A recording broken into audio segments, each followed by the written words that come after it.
بسم اللہ الرحمن الرحیم الحمدللہ رب العالمین وصلی اللہ علی سیدنا محمد وآلہ الطاہرین اللہم صلی علی محمد وآل محمد۔ الحمدللہ اب تک ہمارے 17 درس ہو چکے اور آج جو ہے وہ ہمارا 18واں درس ہے اس کتاب کا۔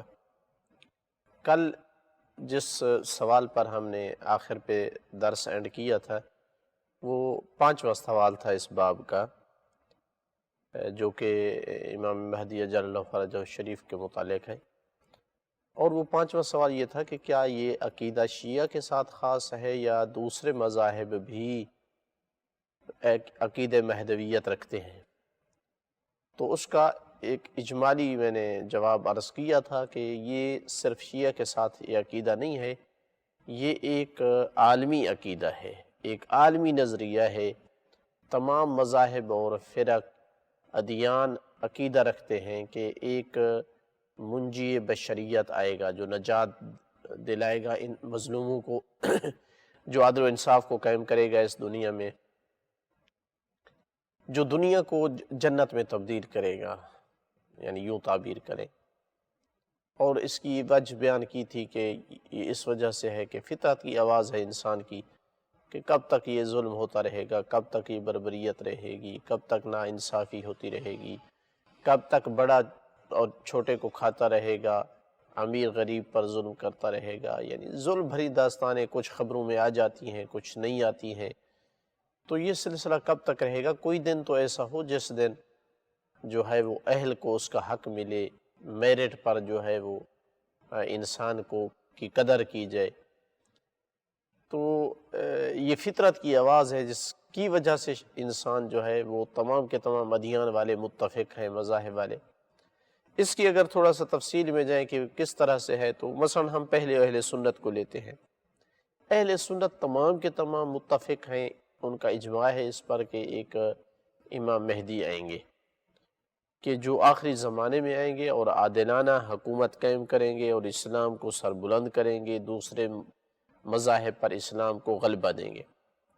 لیکن وہ شخصیت کون ہے، کب پیدا ہوئی، اس حوالے سے ان میں سے کچھ ہم اہل سنت کے فرق اور مذاہب ہمارے ساتھ ان کے علماء متفق ہیں کہ وہ ولادت ان کی ہو چکی ہے، امام حسن عسکری علیہ السلام کے وہ فرزند ہیں اور پردہ غیبت میں ہیں، جبکہ اکثر علماء اہل تسنن یہی کہتے ہیں کہ وہ ابھی تک پیدا نہیں ہوئے ہیں اور وہ بعد میں پیدا ہوں گے۔ تو لہٰذا اسی مہدی ہی کا نظریہ رکھتے ہیں جس کا ہم رکھتے ہیں، لیکن فرق یہ ہے کہ ان میں سے کچھ کہتے ہیں کہ وہ ابھی پیدا نہیں ہوئے، جبکہ عیسائی یہ نظریہ رکھتے ہیں کہ وہ شخصیت حضرت عیسیٰ علیہ السلام ہیں جو آخر پہ ظہور کریں گے اور دنیا پر حکومت کریں گے۔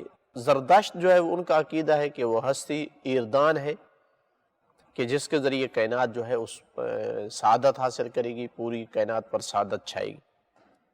ہندوؤں کا عقیدہ ہے کہ وہ انسان ایسا ہے جو خدا دوست انسان ہوگا اور خدا کے خاص بندوں میں سے ہوگا، فرشتوں پر، پریوں پر، انسانوں پر، سب پر حکومت کرے گا، سب کا وہ رہنما اور راہبر ہوگا۔ سمندروں، پہاڑوں، زمینوں میں موجود تمام پوشیدہ اشیاء کو حاصل کرے گا۔ تو ہندو بھی عقیدہ رکھتے ہیں، عیسائی بھی عقیدہ رکھتے ہیں، زردشت بھی عقیدہ رکھتے ہیں، حتیٰ کہ چین کی پرانی کتابیں چائنا میں، اسی طرح مصریوں کی قدیم کتابوں میں بھی ایک مصلح اعظم، بہت بڑا اصلاح کرنے والا، اس کا عقیدہ موجود ہے۔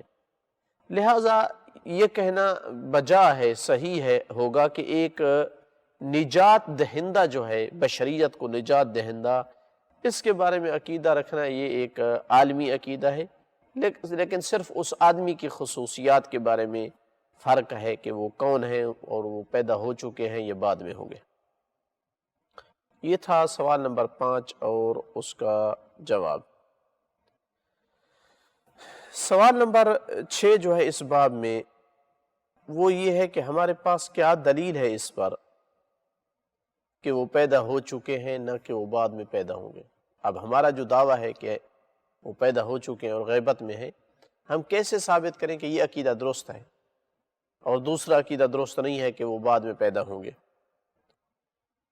تو جواب یہ ہے کہ ہمارے پاس بہت ساری قطعی یقینی دلیلیں ہیں کہ جو اس بات کو ثابت کرتی ہیں۔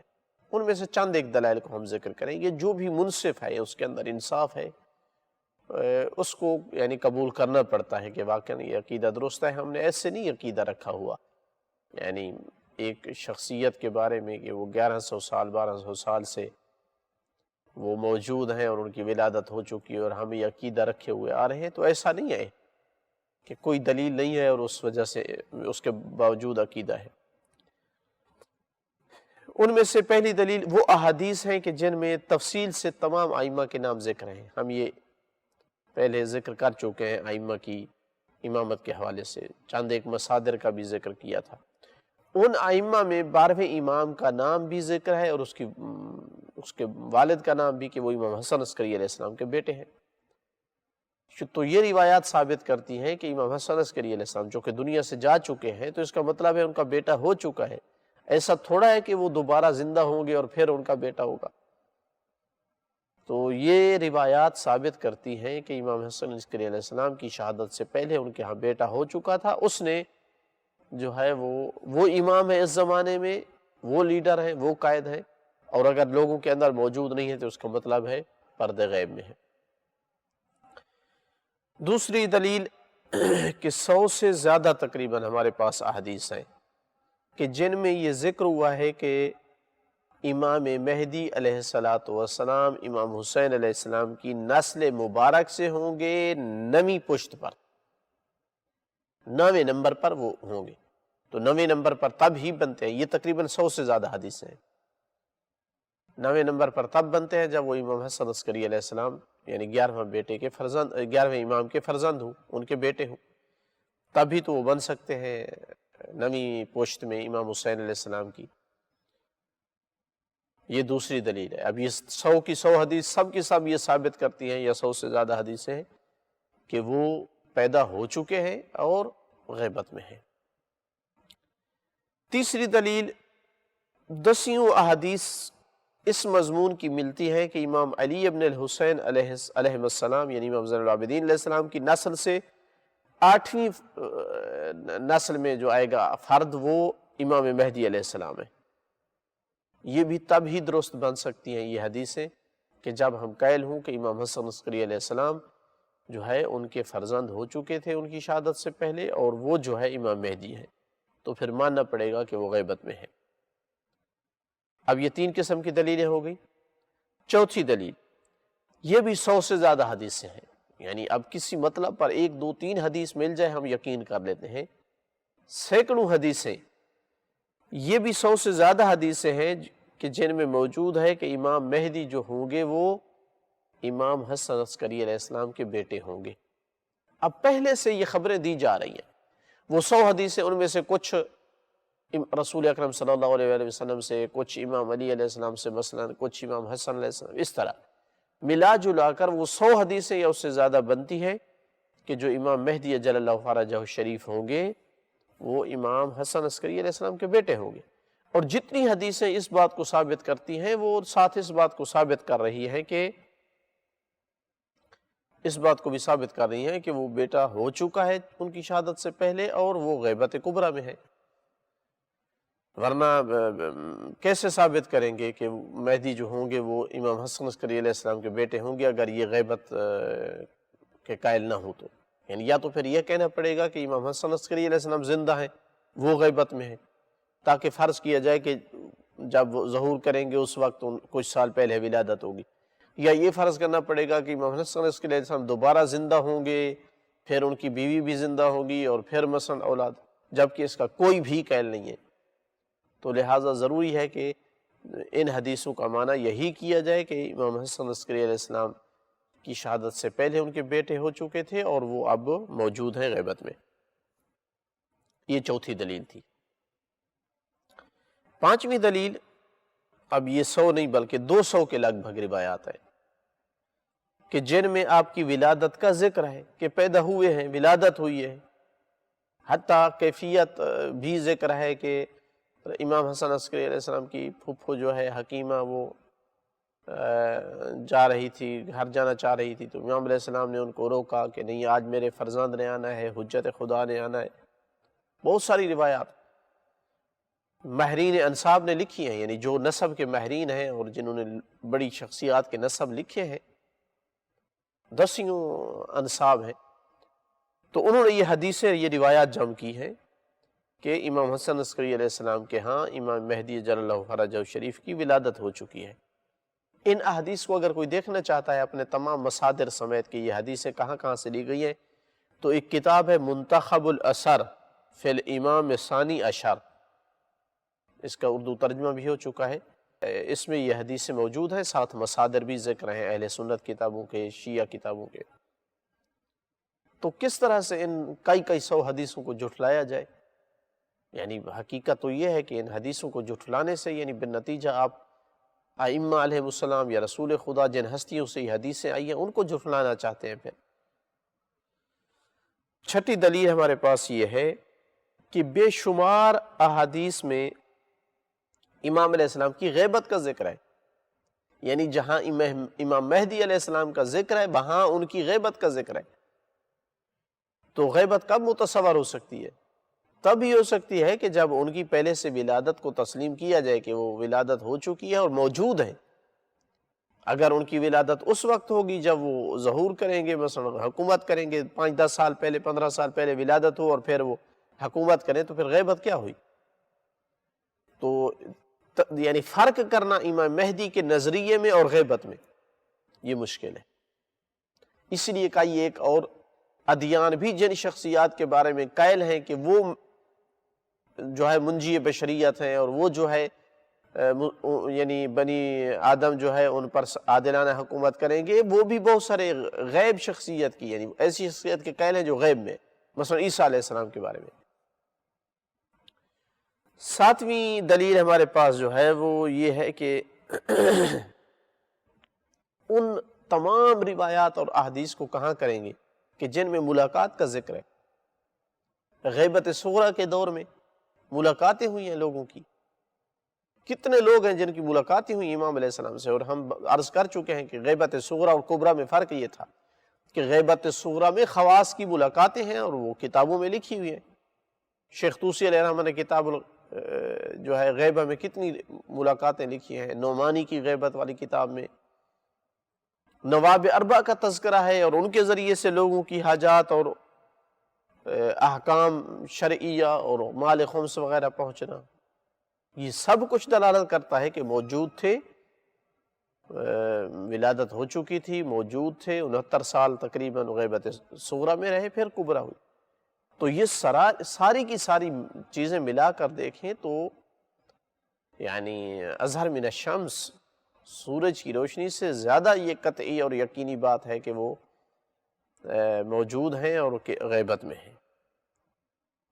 تو جب اتنی دلیلیں ثابت کر رہی ہیں تو پھر کس لیے انکار کیا جائے؟ یعنی کس وجہ سے؟ کیا اصلاً یعنی حق ہے کہ پھر اس چیز کو جو ہے وہ ریجیکٹ کیا جائے؟ یہ تھا چھٹا سوال ہمارا اس باب کا۔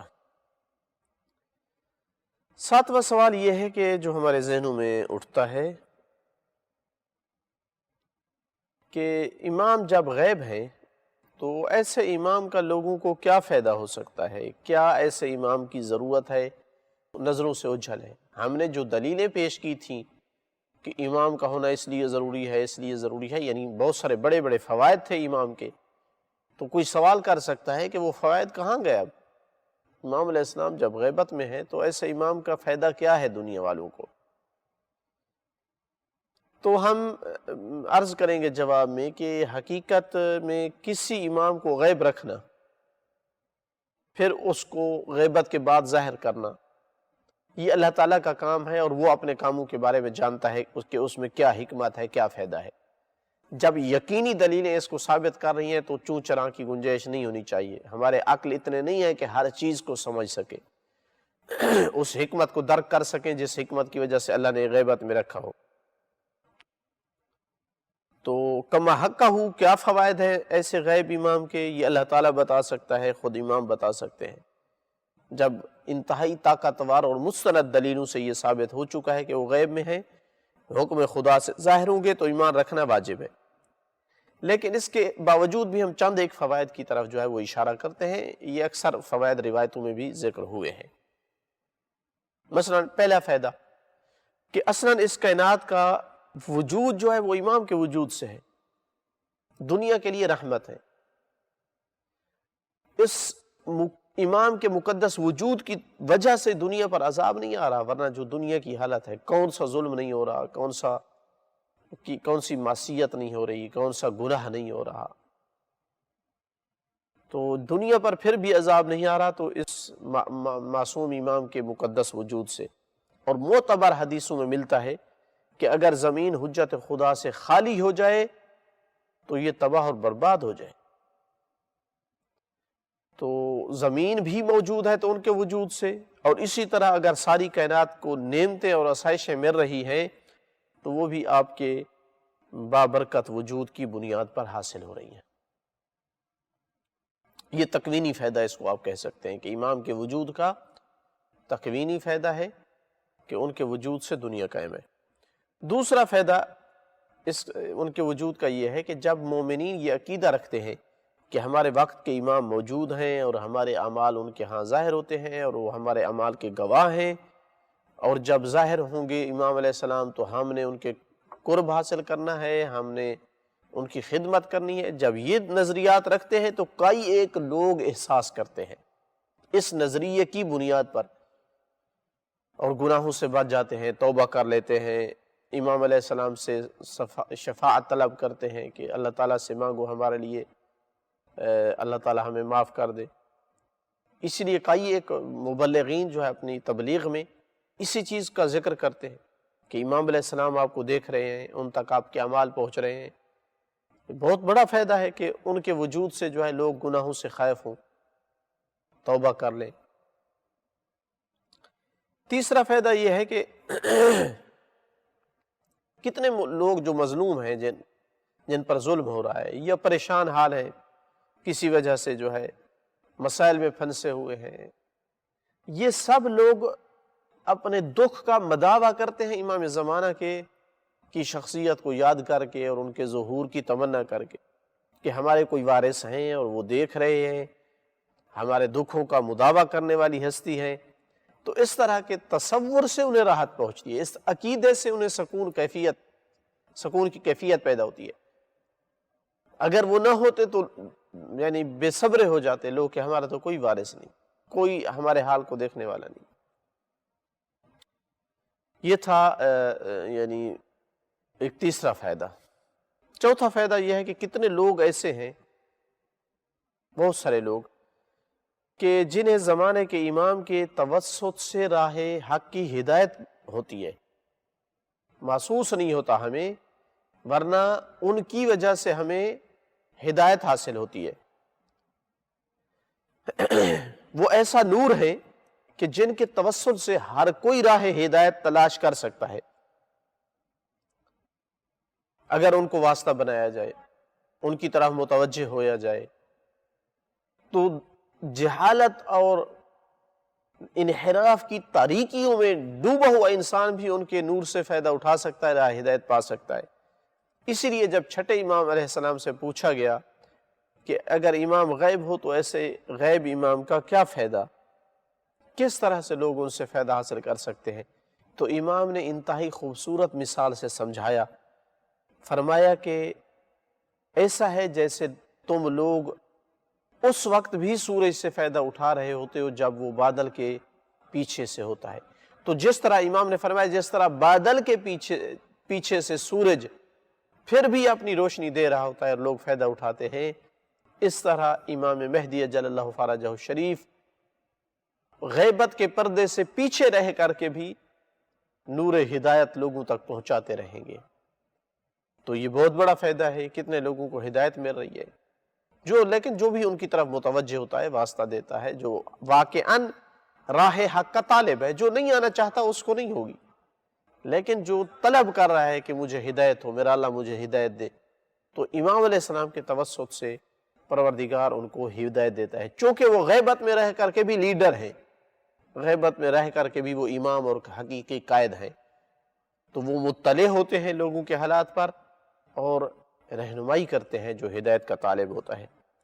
یہ اب تک ہم نے جو ہے وہ 4 فوائد ذکر کیے ہیں، چونکہ ہمارا جو ہے وقت ختم ہونا چاہتا ہے۔